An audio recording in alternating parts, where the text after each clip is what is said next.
رب العالمين والصلاة والسلام على رسوله الكريم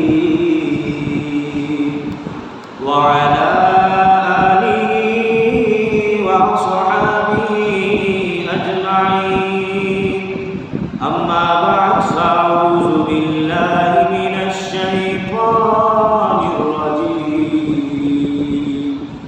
بسم الله الرحمن الرحيم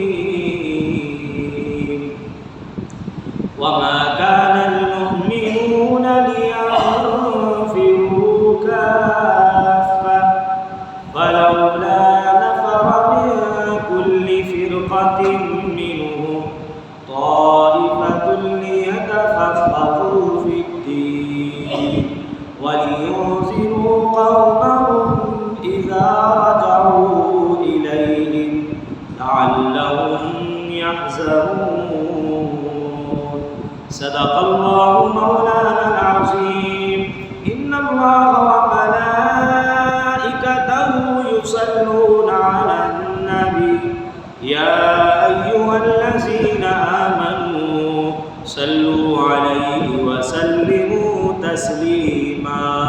محبت سے پڑھیے الصلاۃ والسلام علیک یا رسول اللہ. پڑھیے الصلاۃ والسلام علیک یا حبیب اللہ. الصلاۃ والسلام علیک یا نبی اللہ وعلی آلک وصحبک یا خاتم النبیین. سب تعریفیں اللہ رب العزت کے لیے جو ہمارا خالق اور مالک ہے، رازق ہے، ستار بھی ہے، غفار بھی ہے، رحمان بھی ہے اور رحیم بھی. سب تعریفیں اس اللہ کے لیے جس نے اپنے بندوں کو بے علمی کے اندھیرے سے نکال کر علم کا چراغ عطا فرمایا.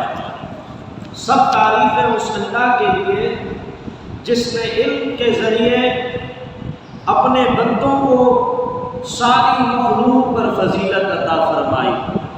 سب تعریفیں اس اللہ کے لیے جس کے علم میں ہمارا پیدا ہونا بھی ہے، ہماری موت بھی ہے، ہمارے اعمال بھی ہیں، ہمارا کردار بھی ہے. سب تعریفیں اس اللہ کے لیے جو جسے پسند فرماتا ہے اسے دین کی سمجھ عطا فرماتا ہے. اللہ کی ہم اور پیارے آقا پر درود و سلام جن کے صدقے کائنات کو بنایا گیا، کائنات کو سجایا گیا اور کائنات کو سجا کر اس میں ہمیں ان کی غلامی کا شرف عطا فرمایا گیا. اللہ کی حمد اور پیارے آقا پر درود و سلام کا نذرانہ پیش کرنے کے بعد پیارے بزرگوں، نوجوان دوستوں، پردہ نشین ماؤں، بہنوں، بیٹیوں، السلام علیکم ورحمۃ اللہ وبرکاتہ. جو احباب پیچھے بیٹھے ہیں وہ قریب آئیں کیونکہ اول صفوں میں جو بیٹھتے ہیں نماز کا زیادہ انہیں کو ثواب ملتا ہے. جو بعد میں آئیں گے وہ آپ سے آگے ہو جائیں گے، پھر آپ کا بھی دل ٹوٹ جائے گا کہ پہلے ہم آئے اور جگہ انہوں نے پائی ہے. کوشش فرمایا کریں جب بھی مسجد اللہ توفیق دے حاضری کی سعادت نصیب ہو، امام کے قریب رہا کریں. قرب والوں پر زیادہ رحمتوں کا نزول ہوتا ہے. اللہ آپ کا میرا آج کے جمعے میں حاضر ہونا قبول فرمائے. آج کی جمعۃ المبارک میں قرآن مجید فرقان حمید کے 11ویں پارے سے ایک آیت نور تلاوت کرنے کی سعادت حاصل کی ہے. دعا کیجیے اللہ اس قرآن کی آیت پر آپ کو مجھے عمل کی توفیق عطا فرمائے. حضرات گرامی، جماعت صحابہ وہ عظیم لوگ ہیں جنہوں نے نبی پاک سب پڑھیے صلی اللہ علیہ وآلہ وسلم سے دین سیکھا.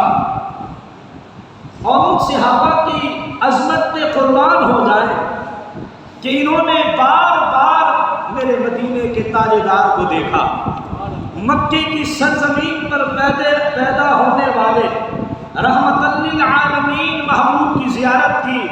اللہ نیک لوگوں کے صدقے ہمیں بھی حضور کی دیوانگی نصیب فرمائے۔ جماعت صحابہ میں حضرت عبداللہ ابن عباس رضی اللہ تعالی عنہما، یہ بڑا عظیم نام ہے۔ آپ فرماتے ہیں نبی پاک علیہ الصلوۃ والسلام کی خدمت میں عرب کے لوگ آیا کرتے اور حضور کی خدمت میں حاضری کی سعادت پانے کے بعد وہ نبی پاک صاحب اولاد علیہ الصلوۃ والسلام سے دین اسلام کو سیکھتے، دین کو سمجھتے، اور جب وہ واپس پلٹنے لگتے تو نبی پاک علیہ الصلوۃ والسلام انہیں اپنی قوم کی طرف نماز اور زکوٰۃ کی ادائیگی کے لیے مأمور فرماتے۔ حضور ان کی ڈیوٹی لگاتے تھے کہ جب تم قوم میں پلٹ کر جاؤ گے تو تم نے اپنے لوگوں کے درمیان نماز کی تعلیم بھی دینی ہے، زکوٰۃ کی تعلیم بھی دینی ہے۔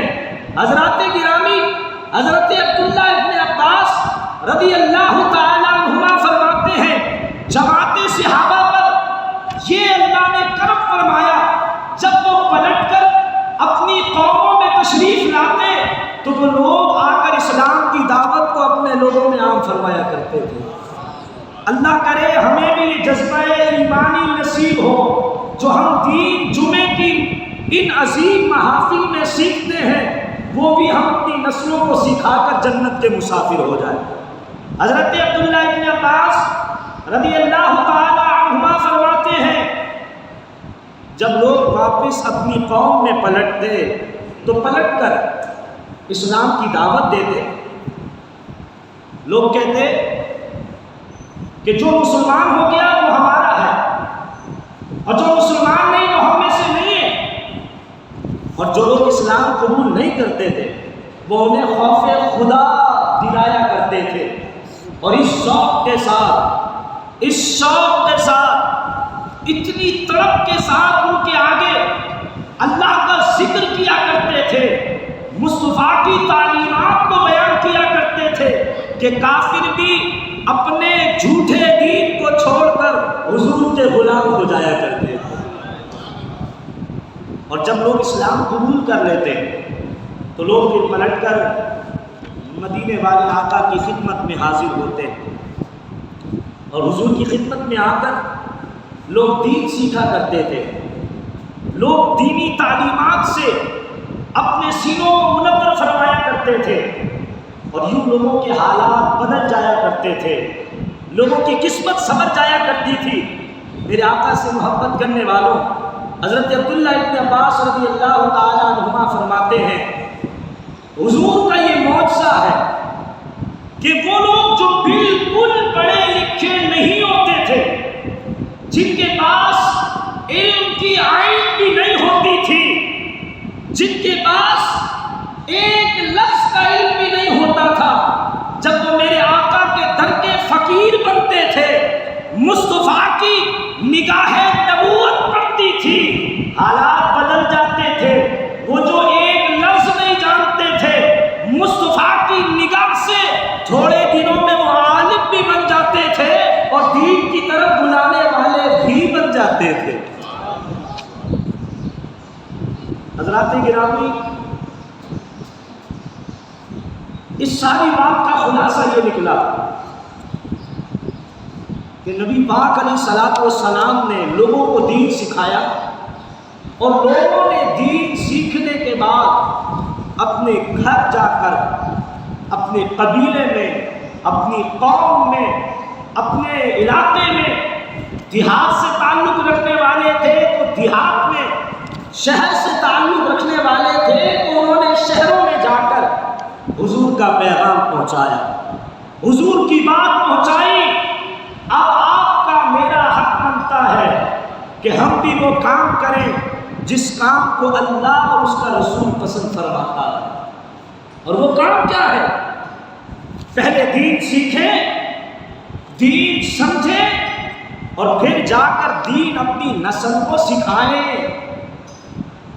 سرکار مدینہ راحت قلب و سینہ فیض گنجینہ صاحب معطر پسینہ صلی اللہ علیہ وآلہ وسلم نے ارشاد فرمایا طلب العلم فریضۃ علی کل مسلم.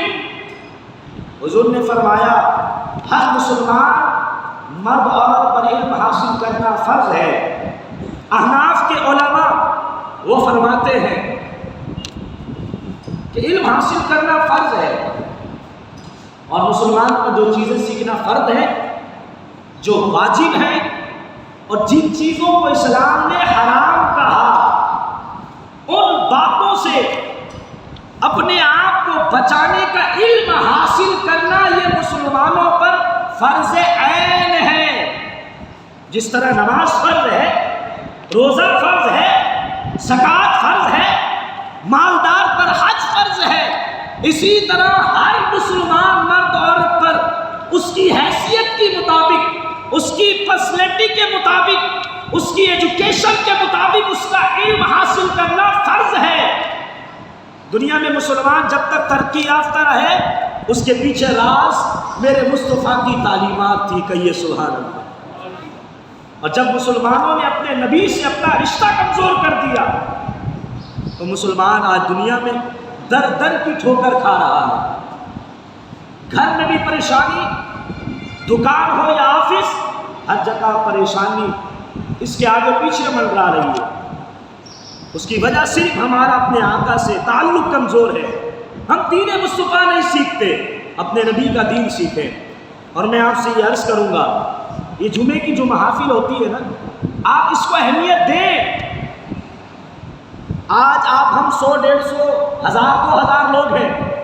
اگر ہم میں سے ہر شخص یہ اپنی ذمہ داری بنا لے کہ میں نے اپنے بیٹے کو جمعے کی اس تقریب میں لانا ہے، میں نے اپنے بھتیجے اور اپنے بھانجے کو اپنی آخرت کے لیے سرمایہ بنانا ہے اور میں نے اذان جمعہ سے پہلے مسجد پہنچنا ہے، خدا کی قسم مسلمانوں کے اندر وہ کھویا ہوا وقار پلٹ سکتا ہے، انہیں کھوئی ہوئی عزت مل سکتی ہے. معاشرہ کبھی خود بخود نہیں بدلتا، کبھی بھی خود بخود نہیں بدلتا. میرے یہ بزرگ بیٹھے ہیں، آپ ان سے پوچھئے گا یہ آپ کو بتائیں گے. دنیا کے اندر جب بھی کچھ ہوتا ہے لوگ اس کے لیے محنت کرتے ہیں.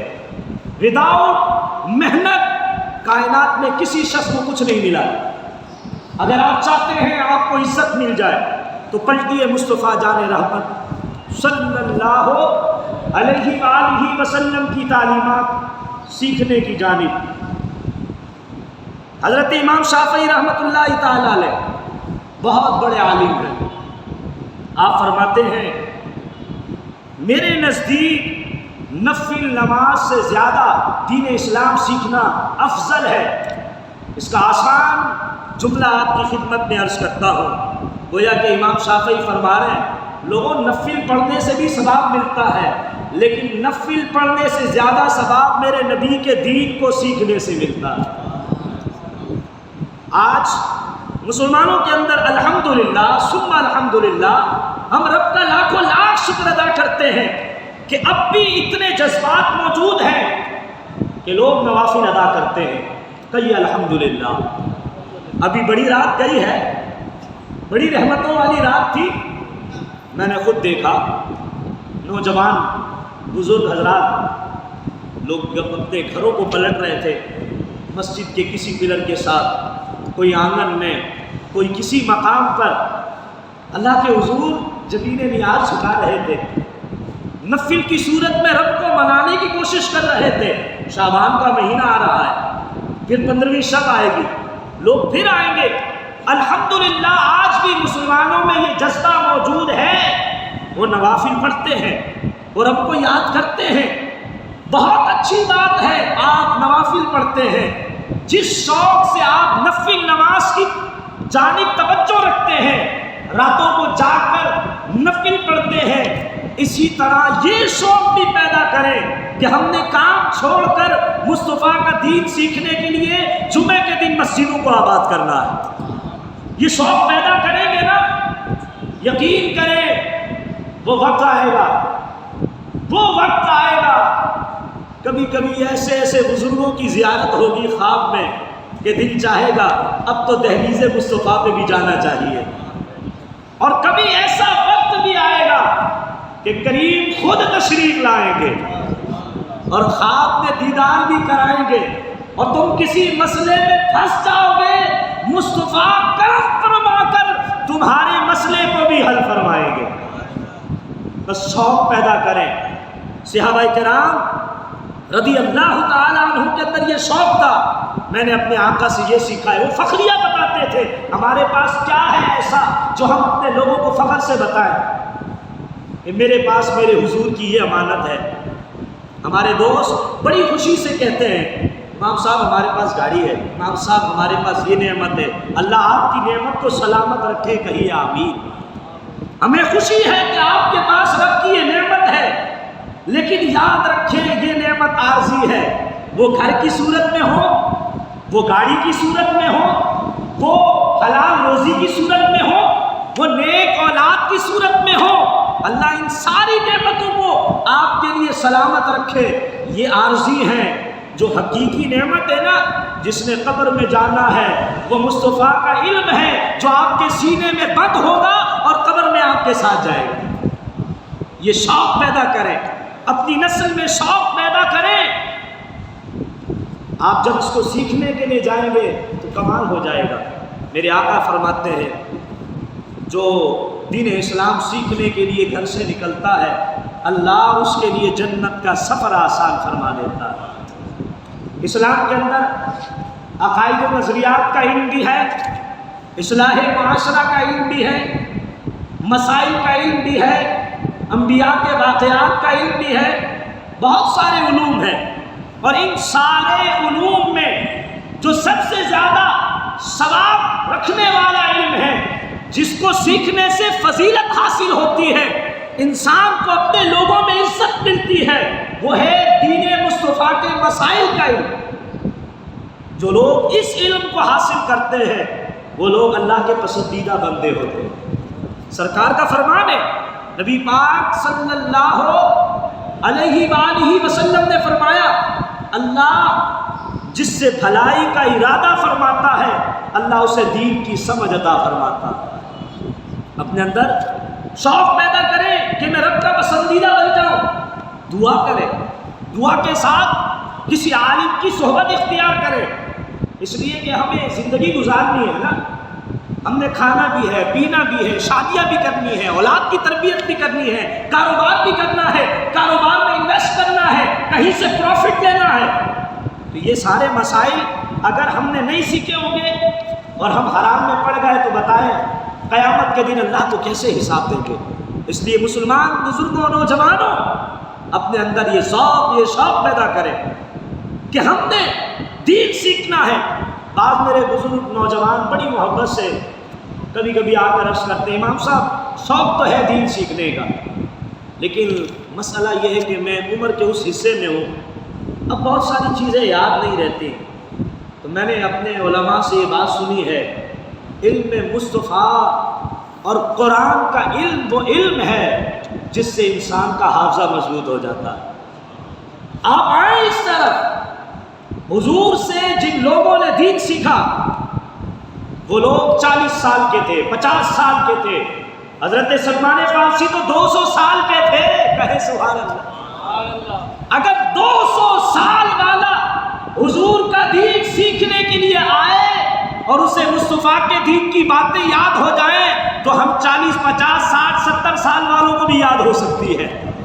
پر شرط کیا ہے؟ ذوق ہونا چاہیے، شوق ہونا چاہیے، فکر ہونی چاہیے۔ انسان کو فکر کی وجہ سے بہت سارے معاملات سمجھ آتے ہیں، بہت سارے معاملات انسان کرنے میں کامیاب ہو جاتا ہے۔ نبی پاک علیہ الصلوۃ والسلام نے آخری خطبہ دیا اور اس خطبے میں ارشاد فرمایا کہ لوگوں میں نے تم تک اللہ کا دین پہنچا دیا، میرے سوال کا جواب دیجئے، حضور نے کیا فرمایا؟ میں نے تم تک اللہ کا دین، سب فرمایا اللہ آپ کو عزتیں دے، حضور نے فرمایا میں نے تم تک اللہ کا دین پہنچا دیا۔ میرے آقا نے فرمایا میں نے پہنچایا ہے نا، اب تم نے دوسروں تک پہنچانا۔ کیونکہ جب ایک تعلیم کسی دوسرے تک پہنچے گی تبھی تو معاشرے کے اندر حالات بدلیں گے۔ اگر میں نے آپ کو کوئی بات بتائی، آپ نے سنا، لیکن آپ نے کسی اور کو نہیں بتایا، آپ نے کسی اور کو نہیں سمجھایا، مجھے بتائیں ہمارے کریکٹر میں کوئی چینجنگ آئے گی؟ ہمارا سسٹم اپ ڈیٹ ہو سکتا ہے اسلامی نقطۂ نظر سے؟ کبھی بھی نہیں ہوگا۔ آئیے زندگی کو بدلیں، سیکھیں اور سیکھنے کے بعد لوگوں تک پہنچائیں۔ اور حضور نبی پاک علیہ الصلوۃ والسلام نے لوگوں کو تعلیمات تو دی، حضور نے دنیا کے سامنے اپنا ایک طریقہ بھی رکھا۔ حضرت معاذ رضی اللہ تعالیٰ عنہ کو نبی پاک علیہ الصلوۃ والسلام نے یمن کی جانب بھیجا۔ بولیے کون سے شہر بھیجا؟ یہ باتیں اس لیے آپ سے عرض کر رہا ہوں کہ آپ کو یاد ہو جائے، آپ کے اندر دین کی اہمیت پیدا ہو۔ آج اسلام دشمن مسلمانوں کے اندر سے دینی تعلیمات کی جو اہمیت ہے اسے ختم کرنے کی کوشش کر رہا ہے۔ آپ کو پتہ ہونا چاہیے ہمارے آقا نے دین کے لیے کتنے معاملات فرمائے ہیں۔ حضرت معاذ رضی اللہ تعالیٰ عنہ کو اللہ کے نبی علیہ الصلوۃ والسلام نے کون سے شہر کی جانب بھیجا؟ بولیے یمن کی جانب بھیجا۔ اب دیکھیں حضور نے جب کسی کو کہیں بھیجا تو حضور نے اس کے ساتھ کیسا عمل فرمایا، حضور کا برتاؤ کیسا تھا، حضور کا طریقہ کیا تھا۔ حضور نے حضرت معاذ رضی اللہ تعالیٰ عنہ سے فرمایا، اے معاذ تم اپنے علاقے میں پہنچ جاؤ، تمہارے سامنے کوئی مسئلہ آ جائے، مجھے ایک بات بتاؤ کہ تم اس مسئلے کو کیسے حل کرو گے، اسے کیسے سولو کرو گے۔ عرض کرنے لگے یا رسول اللہ صلی اللہ علیہ وسلم، یا رسول اللہ میرے سامنے اگر کوئی مسئلہ آ جائے گا، حضور میں اللہ کے قرآن کو سامنے رکھ کر اس مسئلے کا حل تلاش کروں گا۔ لب مصطفیٰ کو جنبش ہوئی، رحمت کے پھول بکھرنے لگے، میرے کریم آقا علیہ الصلوۃ والسلام ارشاد فرمانے لگے، اے معاذ اگر تمہیں وہ مسئلہ قرآن میں نظر نہ آئے تو پھر کیا کرو گے؟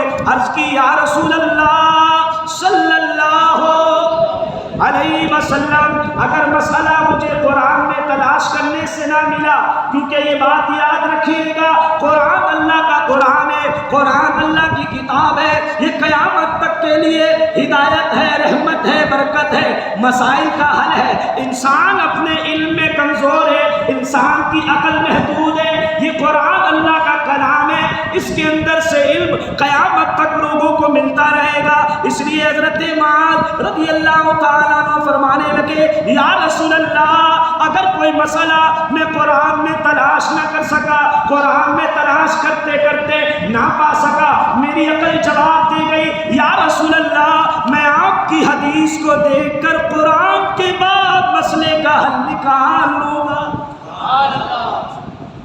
حضور نے پھر فرمایا اے معاذ اگر تمہیں مسئلے کا حل قرآن بھی نظر نہ آئے، تمہیں مسئلے کا حل حدیث میں بھی نظر نہ آئے تو پھر کیا کرو گے؟ عرض کی یا رسول اللہ صلی اللہ اور محبت سے میرے آقا پر درود جس محفل میں پڑھا جائے، میرے بزرگوں نوجوانوں درود پڑھا کرو۔ شیخ شعیب حریفیشی رحمت اللہ تعالیٰ نے فرماتے ہیں میں نے ایک عظیم بزرگ، ایک عظیم محدث کے حوالے سے یہ بات لکھی ہے، فرماتے ہیں حدیث پڑھانے والا حدیث پڑھا رہا تھا اور پڑھاتے پڑھاتے نبی پاک صاحب لولا سیاح افلاک صلی اللہ علیہ وآلہ وسلم کا ذکر خیر ہونے لگا۔ محدث نے حدیث سنائی، فرمایا میرے آقا پر درود پڑھو۔ فرماتے حدیث سنانے والے، حدیث بتانے والے، علم حدیث کی نوکری کرنے والے عمر گزار چکے تھے، بڑھاپے میں آ چکے تھے، اس لیے آواز بڑی کمزور تھی۔ ایک شخص بیٹھا ہوا تھا جو شراب پینے کا عادی تھا، لیکن جب مصطفیٰ کی حدیث سنی، عالم دین کی بات سنی کہ لوگوں حضور پر درود پڑھو، اس نے اونچی آواز سے درود پڑھا، اس کی وجہ سے سب نے درود پڑھا۔ شیخ فرماتے ہیں شرابی انتقال کر گیا، لوگوں نے دیکھا وہ جنت کے اندر سیر کر رہا تھا۔ پوچھنے والے نے پوچھا اے برادر محترم تیرا عمل تو اتنا اچھا نہیں تھا، تیرا کردار تو اتنا اچھا نہیں تھا، لیکن تو جنت کا مسافر کیسے بنا؟ کہنے لگا وہ حدیث پڑھانے والے حدیث پڑھا رہے تھے، انہوں نے فرمایا لوگوں میرے نبی پر درود پڑھو۔ تھوڑے سے لوگوں نے درود پڑھا، اس لیے کہ آواز تھوڑے سے لوگوں تک گئی، میں نے درود اونچی آواز سے پڑھا، میری وجہ سے سب نے پڑھا، اللہ نے مجھے اس درود کی وجہ سے اس لیے جنت عطا فرمائی کہ میرے مصطفیٰ نے فرمایا جو اونچی آواز سے درود پڑھتا ہے اللہ اسے جنت عطا فرماتا ہے۔ نعرہ تکبیر، نعرہ رسالت، نعرہ حیدری، نعرہ غوثیہ۔ اس لیے جب بھی اپنے آقا کا ذکر سنا کریں گے تو محبت سے درود پڑھیں گے۔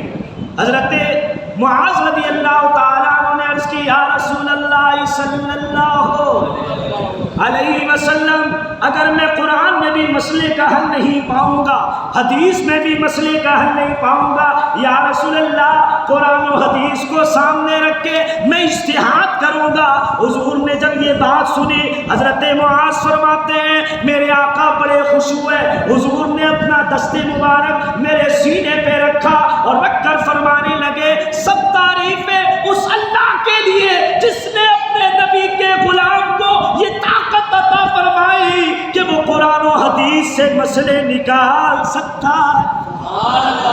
حضرات پتہ یہ چلا حضور اپنے غلاموں کو دین سکھانے کے لیے جب کہیں بھیجا کرتے تھے تو انہیں یہ توجہ دلایا کرتے تھے کہ جب بھی کوئی مسئلہ بیان کرنا ہے تو تم نے پہلے کس میں تلاش کرنا ہے؟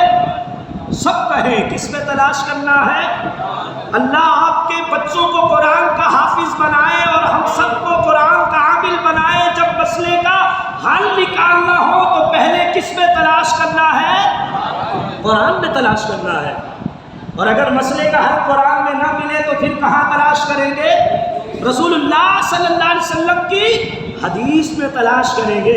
اور اگر قرآن و حدیث میں مسئلے کا حل اس لیے نہ ملے کہ ہماری عقل کام کرنا چھوڑ گئی، ہمارا علم جواب دے گیا، تو پھر کیا کریں گے؟ قرآن و حدیث کو سامنے رکھ کر اس مسئلے کا بولیے اس مسئلے کا حل نکالیں گے۔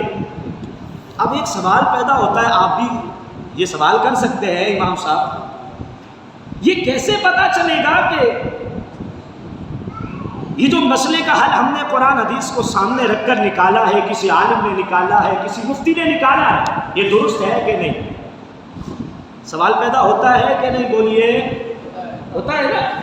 تو اس کا آسان سا فارمولہ آج اپنے دل کے گلدستوں میں سجا لیں۔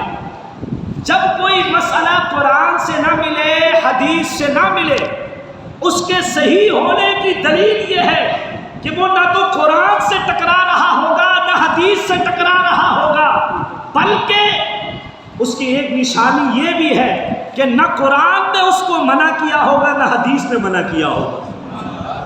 یہ بات اپنے دل کے گلدستے میں سجا لیں۔ اسلام نے حرام چیزوں کو واضح طور پر بیان کر دیا ہے۔ جو چیزیں حرام ہیں اللہ نے بیان کر دیا، اس کے علاوہ دنیا میں جو چیز اللہ نے بنائی وہ اللہ نے اپنی مخلوق کے لیے پیدا فرمائی۔ آپ کے ذہن میں یہ بات ہونی چاہیے۔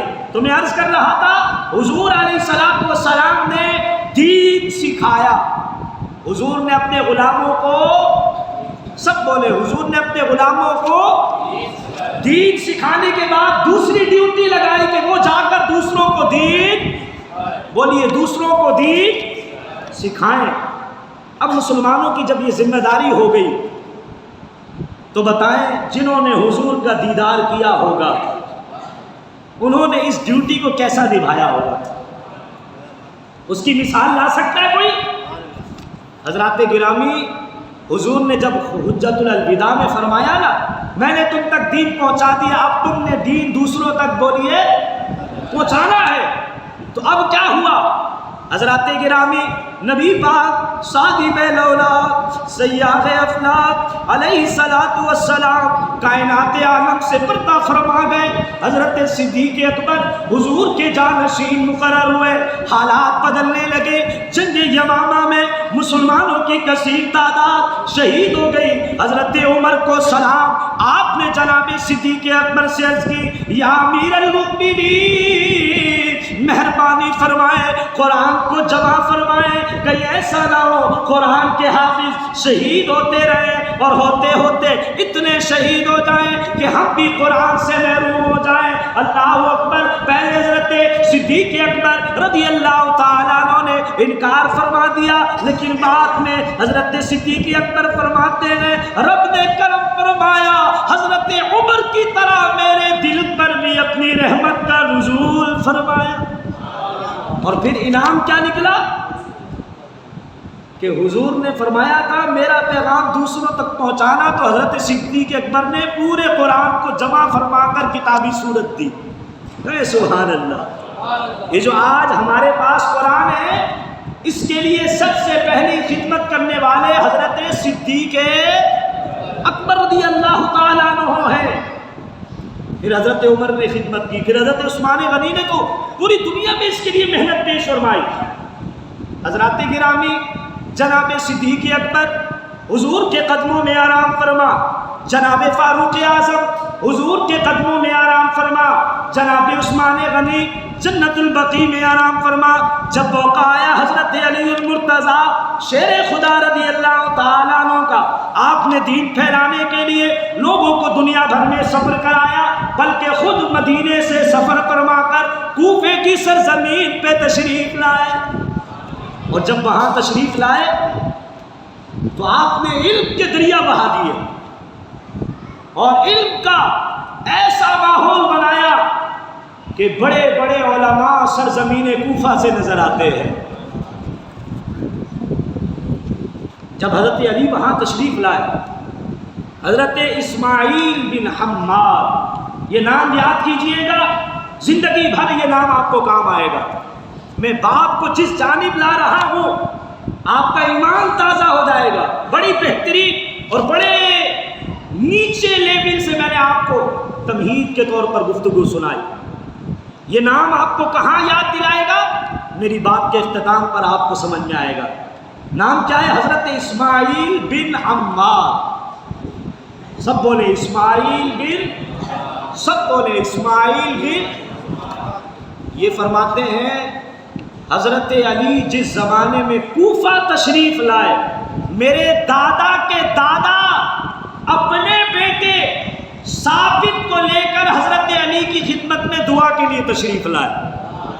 اب جب حضرت علی نے دعا کی اس خاندان کے لیے، تو پھر دعائے علی کا اثر کیا ہوا؟ اللہ اکبر۔ حضرت اسماعیل بن حماد رحمت اللہ تعالی علیہ فرماتے ہیں جناب علی المرتضیٰ مدینے سے تشریف لائے کوفے میں۔ کون سے شہر میں؟ حضرت علی کون سے شہر تشریف لائے؟ کوفے میں تشریف لائے۔ آپ فرماتے ہیں میرے دادا کے دادا حضرت ثابت کو لے کر تشریف لائے حضرت علی کی خدمت میں۔ عرض کی حضور یہ نو مولود بچہ ہے، مہربانی فرمائے، کرم فرمائے، اس کے حق میں دعا فرمائے۔ حضرت علی المرتضیٰ شیر خدا رضی اللہ تعالیٰ عنہ نے دعا فرمائی، اللہ نے دعا کا اثر یہ عطا فرمایا۔ حضرت اسماعیل بن حماد فرماتے گئے آج میں عالم ہوں، میرا باپ عالم ہے اور میرا دادا عالم ہے، یہ دعائے علی کا اثر ہے۔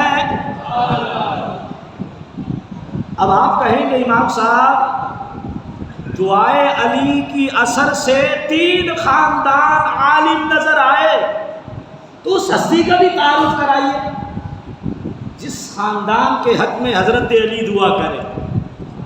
اور کون سے علی؟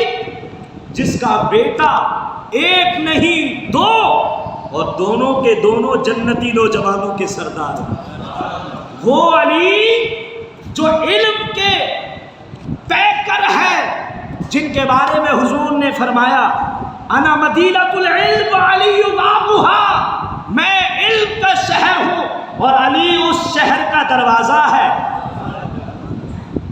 اتنی عظیم ہستی نے جس خاندان کے لیے دعا کرایا، دعا فرمائی، وہ خاندان ہے کون سا؟ تو سنیں، میں تعارف کراؤں تو مجھ پر بات ہو سکتی ہے۔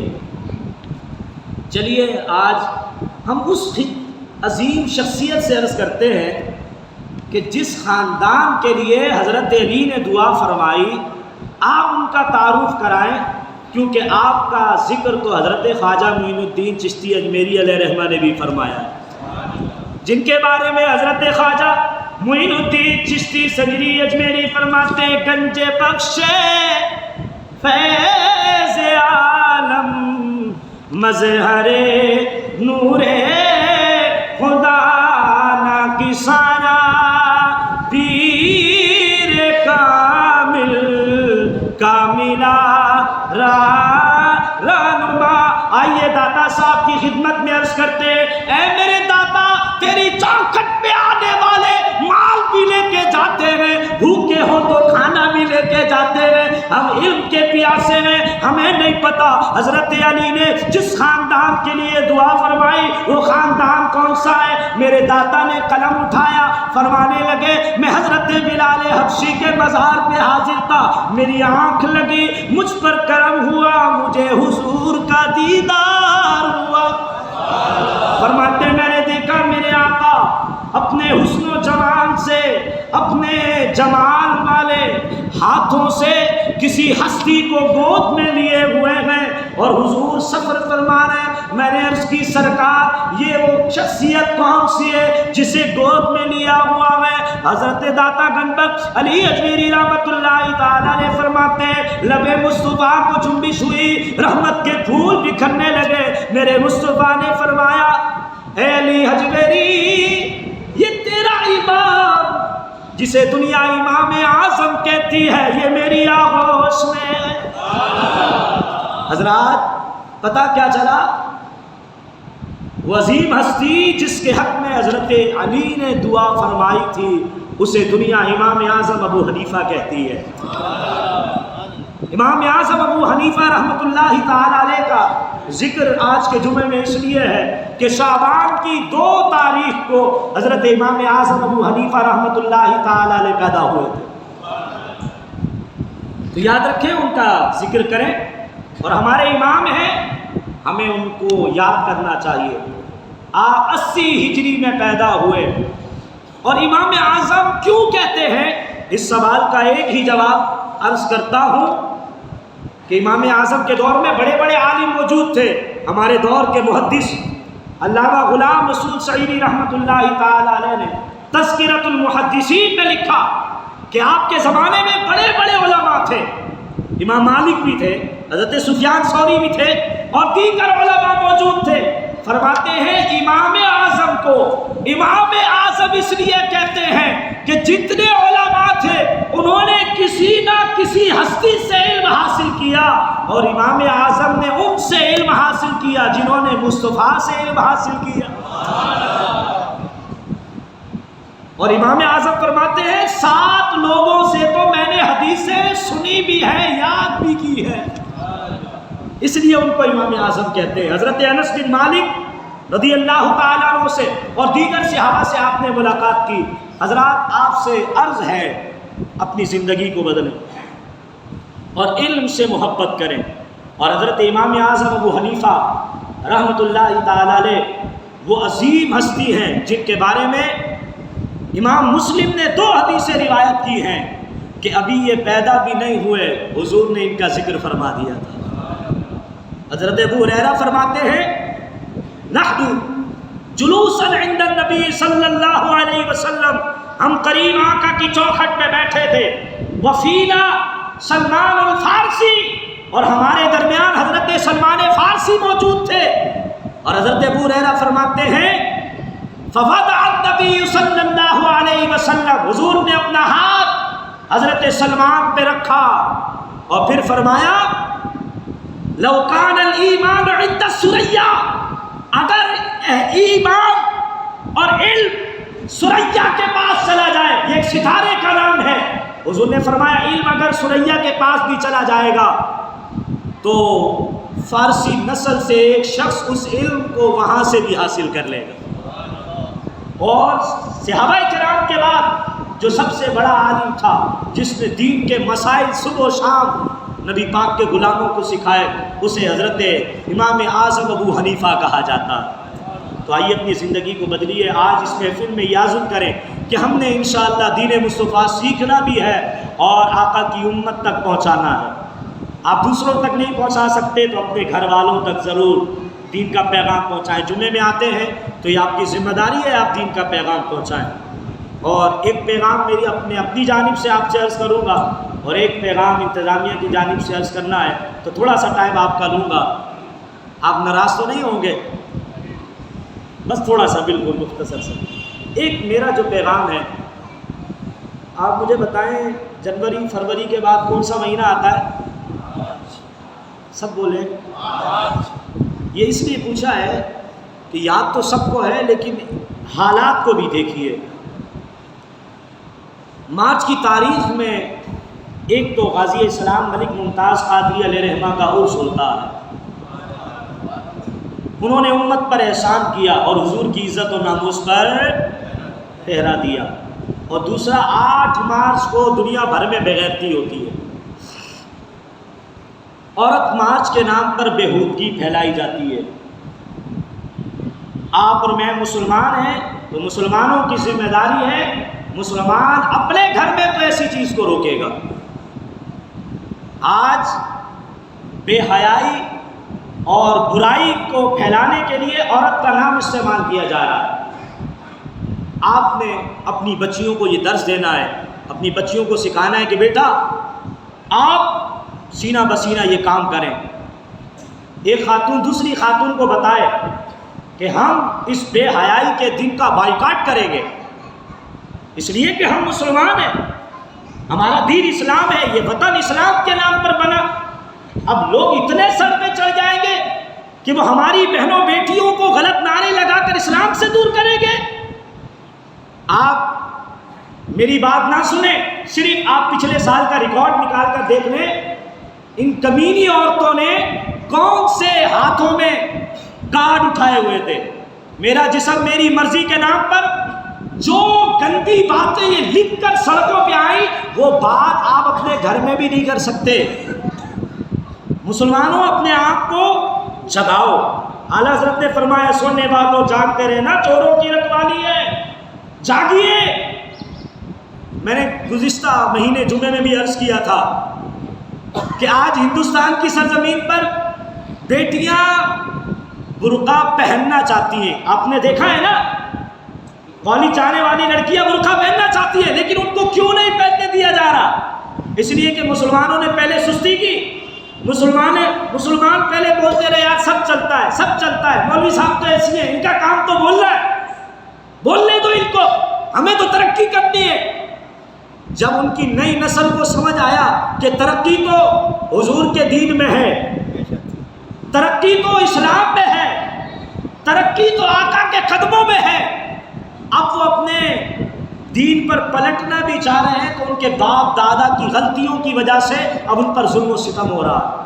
اگر آپ نے آواز نہ اٹھائی, آپ نے اس غلط کام کو نہ روکا, واللہ العظیم ہماری بیٹیوں کے ساتھ بھی اس وطن نے جو اسلام کے نام پر بنا ہوا, جسے پاکستان کہا جاتا ہے, جس کی بنیاد میں علماء کا خون ہے, جس کی بنیاد میں اولیاء نے اپنی جانوں کا نذرانہ دیا, جس کی بنیاد میں اسلام کے لیے بیٹیوں نے کنووں میں چھلانگیں لگائیں, جس کی بنیاد میں بیٹیوں نے اپنے آپ کو دریاؤں میں گرایا, وہ ملک پھر انہی مسلمان بیٹیوں پر بھی ظلم کرتا نظر آئے گا. کیونکہ جب سارے ہی نظریاتی طور پر بدل جائیں گے تو 4-6 لوگوں کی کیا بات چلے گی. اس لیے آپ سے گزارش ہے آپ اس پیغام کو عام کریں, اور آپ کا کام ہے حکومت وقت کو پیغام دینا. ہماری کوئی نہیں سنتا, ہم زیادہ بولیں گے ہمیں اٹھا کے لے جائیں گے, جان چھٹی, نہ ہوگا نہ بولے گا, تو ہم تو بول ہی نہیں سکتے نا, ہمارے منہ میں تو تالا ہے. ہم آپ کی خدمت میں عرض کر سکتے ہیں کہ آپ اس کو روکیں. آپ کیسے روکیں؟ آپ اپنی بیٹیوں کو چادر تحفے میں دیں, آپ اپنی بیٹیوں کو پردے کی حدیثیں یاد کرائیں, آپ اپنی بیٹیوں کو سکھائیں کہ تمہاری جو دوست ہونی چاہیے, تمہاری جو سہیلی ہونی چاہیے وہ باپردہ اور باحیا ہونی چاہیے, اس کے غیر مرد سے کوئی تعلقات نہیں ہونے چاہیے. اگر آپ سکھائیں گے تو انشاءاللہ دیے سے دیا جلے گا اور زمانہ روشن ہوتا چلا جائے گا. آپ کو محنت کرنی ہوگی, دیکھیں میری ذمہ داری تھی مسجد میں آنا، قرآن حدیث کی روشنی نے آپ کو بات سمجھانا، ہم نے اپنی ذمہ داری پوری کر دی۔ اب آپ کا کام ہے آپ اس پیغام کو عام کریں، اور اگر یہ بے حیائی کا دن ہوتا ہے، منایا جاتا ہے، خواتین سڑکوں پہ نکلتی ہے، تو آپ نے اپنی عورتوں کے ذریعے ان کو روکنا ہوگا۔ یہ آپ کی ذمہ داری ہے۔ اگر آپ نہیں روکیں گے، آپ کہیں گے بھائی ہم نے تو اپنی قبر میں جا کے حساب دینا ہے، اس نے اپنی قبر میں حساب دینا ہے، تو قبر سے پہلے دنیا میں حساب آپ کا بڑا مشکل ہو جائے گا۔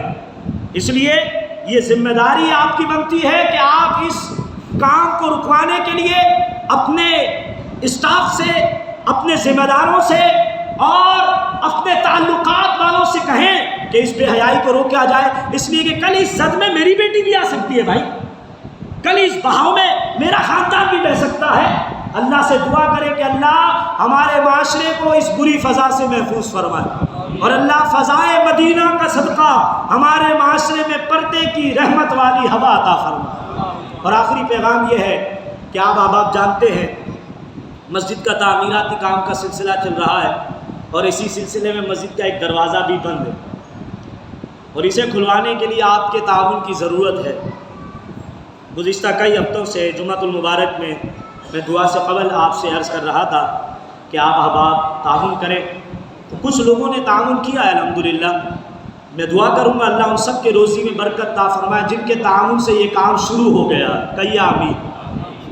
اور اب آپ احباب سے گزارش ہے کہ آپ جمعۃ المبارک کی سبحان اللہ آپ کو بھی سلامت رکھے۔ ہمارے عادل شفیع صاحب فرما رہے ہیں کہ گزشتہ ایام میں ہمارے ایک نمازی بھائی نے 50,000 روپے اس کام کے شروعات کے لیے پیش کیے ہیں۔ الحمدللہ اس تعاون سے یہ کام اپنی منزل کے لیے شروع ہو چکا ہے۔ آج کی جمعہ کی محفل میں اب آپ سے گزارش ہے آپ اپنی حیثیت کے مطابق جتنا دے سکتے ہیں، ٹائم تو ویسے ہی اوپر گزر گیا ہے، اب آپ اپنا حصہ پیش فرمائیں، تو پھر انشاءاللہ میں دعا کر کے آگے کی جانب بڑھتا ہوں۔ آپ احباب جو بھی پیش کر سکتے ہیں لائیں، سرکار کی حدیث یا اپنے ذہن میں سماعت فرمائیں۔ میرے مصطفیٰ نے فرمایا قیامت کے دن جب تک حساب و کتاب نہیں ہوگا اس وقت تک بندہ اپنے صدقے کے سائے میں ہوگا۔ آ جائیں جو احباب جتنا پیش کرنا چاہیں، ہمارے کچھ احباب باہر جا رہے ہیں اور کچھ اندر ہیں، تو آپ احباب ضرور مسجد کے ساتھ اس حوالے سے تعاون فرمائیں۔ انشاءاللہ ہم سب ہی اس مسجد کے لیے اپنی خدمات پیش فرمائیں گے تو انشاءاللہ یہ کام پائے تکمیل تک پہنچے گا۔ ابھی مسجد کا بائیں جانب کا دروازہ یہ سلسلہ شروع ہو رہا ہے، اس کے بعد یہ سامنے والا دروازہ بھی ہے، باہر کا دروازہ بھی ہے، مسجد کے اوپر کا کام کا سلسلہ بھی ہے۔ اور یہ جو تعاون ابھی آپ کر رہے ہیں یہ صرف اور صرف تعمیرات کے لیے ہے۔ جمعے کے لیے بھی آپ نے اپنا حصہ ہر جمعے ملانا ہے۔ دنیا کے اندر اس وقت سارے لوگ میری ریسرچ کے مطابق اپنی خدمات لوگوں کو کھلانے کے لیے، لوگوں کو پلانے کے لیے پیش کر رہے ہیں۔ دو طبقے ایسے ہیں جہاں پر لوگ بڑی سستی کا شکار کر رہے ہیں۔ کیا؟ ایک مسلمان اپنی مساجد کے معاملے میں کمزور ہے، دوسرا اپنے مدارس کے معاملے میں۔ حالانکہ یہی دو جگہ ہیں جہاں سے مسلمانوں کو علمی فیض حاصل ہو سکتا ہے اور ہوتا ہے۔ یہی وہ جگہ ہے جہاں سے مسلمانوں کو عروج اور بلندی کے راستے دکھائے جاتے ہیں۔ تو آپ سے گزارش ہے، اللہ نے قرآن میں فرمایا انما یعمر مساجد اللہ من آمن باللہ والیوم الآخر، اللہ کے گھر کی تعمیر وہ لوگ کرتے ہیں جو اللہ پر اور قیامت پر ایمان رکھتے ہیں۔ تو اللہ نے ہمیں ایمان والا بنایا، ہمیں قیامت پر ایمان رکھنے والا بنایا ہے، تو ہمارا حق ہے کہ ہم مسجد کے ساتھ خوب بڑھ چڑھ کر تعاون کریں، اس کی خدمات میں اپنا حصہ لیں۔ ہمیں کیونکہ کام کرانا ہے تو ظاہر مزدوری بھی دینی ہے اور مٹیریل کا بھی انتظام کرنا ہے۔ آپ میں سے کوئی دوست اگر ہمیں بجری دینا چاہیں، بلاک دینا چاہیں، سیمنٹ دینا چاہیں یا دیگر جو چیزیں ضرورت ہے، آپ انتظامیہ سے رجوع فرمائیں۔ ہمارے عامر بھائی باہر تشریف فرما ہوتے ہیں، دیگر انتظامیہ کے احباب اندر موجود ہوتے ہیں، آپ جمعے میں آپ ان سے ملاقات کریں، انشاءاللہ وہ آپ کو بتائیں گے کس مد میں ہمیں کس چیز کی ضرورت ہے۔ یہ مسجد کس کی ہے بولیے؟ اللہ کا گھر ہے اور اللہ نے ہمیں اس کی خدمت کے لیے معمور فرمایا ہے، تو اب ہم یہ کہہ سکتے ہیں یہ مسجد میری ہے۔ کس کی ہے؟ بولیے، یہ مسجد کس کی ہے؟ ہاتھ اٹھا کر کہیں یہ مسجد، جو کہتا ہے نا یہ چیز میری ہے تو اس کی حفاظت کون کرے گا؟ وہی کرے گا۔ تو یہ مسجد میری ہے، انشاءاللہ میں بھی خدمات پیش کروں گا۔ آپ نے کہا یہ میری ہے تو آپ بھی اس کے لیے خدمت پیش کریں گے۔ اللہ سے دعا ہے اللہ آپ کو برکتیں عطا فرمائے۔ جن احباب نے خدمات پیش کی ان کے حق میں بھی دعا کرتا ہوں، جو کرنے کا ارادہ رکھتے ہیں ان کے لیے بھی دعا کرتا ہوں۔ آپ نے آمین کہنا ہے۔ اللہم صلی علی سیدنا و مولانا محمد وعلی آلہ واصحابہ اجمعین۔ یا اللہ، آج کی جمعۃ المبارک کی اس پرنور تقریب میں ہمارے بزرگوں نوجوانوں نے دین اسلام سیکھا، مجھ سمیت سب کو سمجھنا اور عمل کرنا نصیب فرما۔ یا اللہ، جتنے بزرگوں نوجوانوں نے اپنی خدمات تعمیرات مسجد کے لیے پیش کی، سب کے روزی رزق میں برکت عطا فرما۔ تیرے فرمان کے مطابق ایمان والے اس کی خدمت کرتے ہیں، مولا ہمیں ایمان پر ثابت قدمی عطا فرما اور مسجد کی خدمت کرتے رہنے کی توفیق عطا فرما۔ یا اللہ، یہ تیرا گھر ہے اور اس کا کام تو جس سے چاہے قبول فرماتا ہے، ان قبول ہونے والے بندوں میں ہمارا نام بھی قبول فرما اور ہمیں بھی حسب توفیق اس میں اپنا حصہ ملاتے رہنے کی توفیق عطا فرما۔ آمین۔ صلی اللہ تعالی علی خیر خلقہ محمد وعلی آلہ واصحابہ اجمعین برحمتک یا ارحم الراحمین۔ صفیں درست فرما لیں اور سنتیں ادا فرمائیں۔ اپنی صفوں کو ضرور درست کریں، پیچھے والے احباب آگے آ جائیں تاکہ پیچھے والوں کو جگہ مل جائے۔